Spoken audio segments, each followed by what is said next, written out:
Tabiat bangun pada awal pagi sebelum subuh dan kekal segar sepanjang hari sememangnya amat mencabar untuk diamalkan.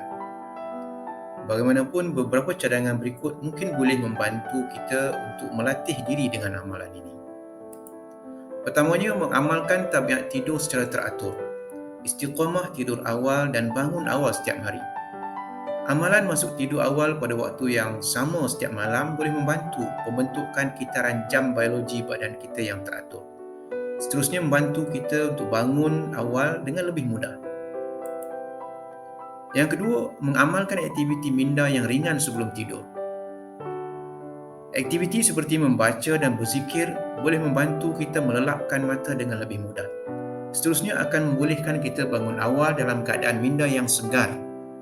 Membaca sekurang-kurangnya satu halaman Al-Quran pastinya akan lebih menenangkan akal dan minda kita sebelum melelapkan mata. Yang ketiga, jauhkan pandangan mata daripada skrin gadget. Cahaya daripada skrin alatan elektronik seperti telefon bimbit dan komputer boleh mengganggu pattern dan tumpuan tidur kita. Seeloknya, hindarilah daripada skrin gadget ini selama sejam atau 2 jam sebelum kita masuk tidur. Keempat, berwuduk sebelum tidur. Membaca doa ataupun ayat-ayat Al-Quran seperti mana yang diamalkan oleh baginda Nabi SAW. Terdapat banyak amalan sebelum tidur seperti berdoa dan baca ayat Al-Quran yang ditunjukkan oleh baginda Nabi SAW.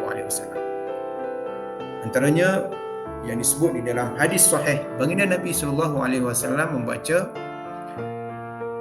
Allahumma bismika amutu wa ahya.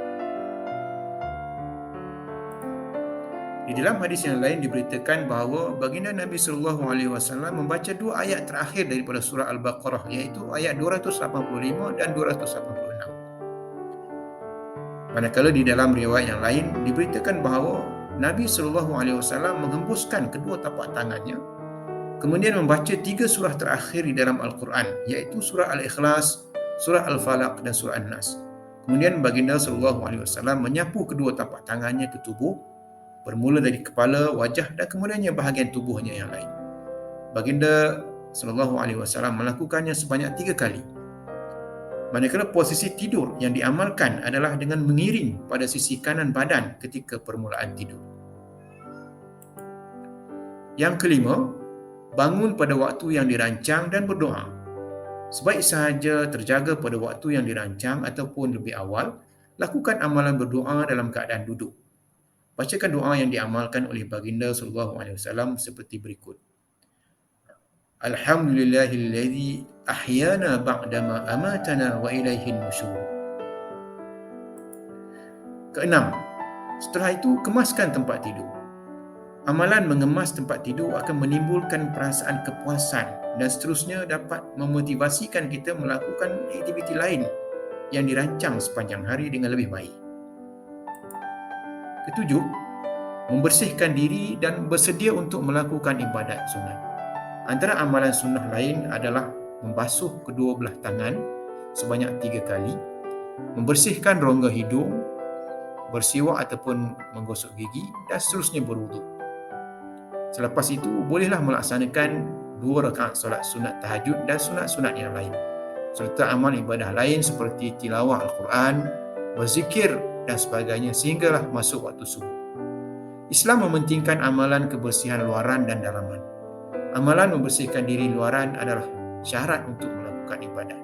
Manakala ibadah pula akan membersihkan dalaman diri dan mengukuhkan hati dan jiwa bagi menghadapi ujian dan cabaran sepanjang hari. Kesemuanya ini merupakan sunnah dan adab yang diamalkan oleh baginda SAW, seperti yang dijelaskan di dalam beberapa hadis yang sahih. Mungkin kita tidak dapat mengikuti kesemuanya, tetapi janganlah ditinggalkan kesemuanya. Kelapan, mengamalkan aktiviti fizikal ringan pada waktu pagi. Aktiviti fizikal mampu meningkatkan kekuatan tubuh dan mengekalkan tenaga yang diperlukan sepanjang hari untuk kekal fokus dan segar. Kesembilan, mengambil sarapan yang berkhasiat. Sarapan berkhasiat dan tidak terlalu berat dapat menghasilkan tenaga dan nutrien mencukupi yang diperlukan oleh badan.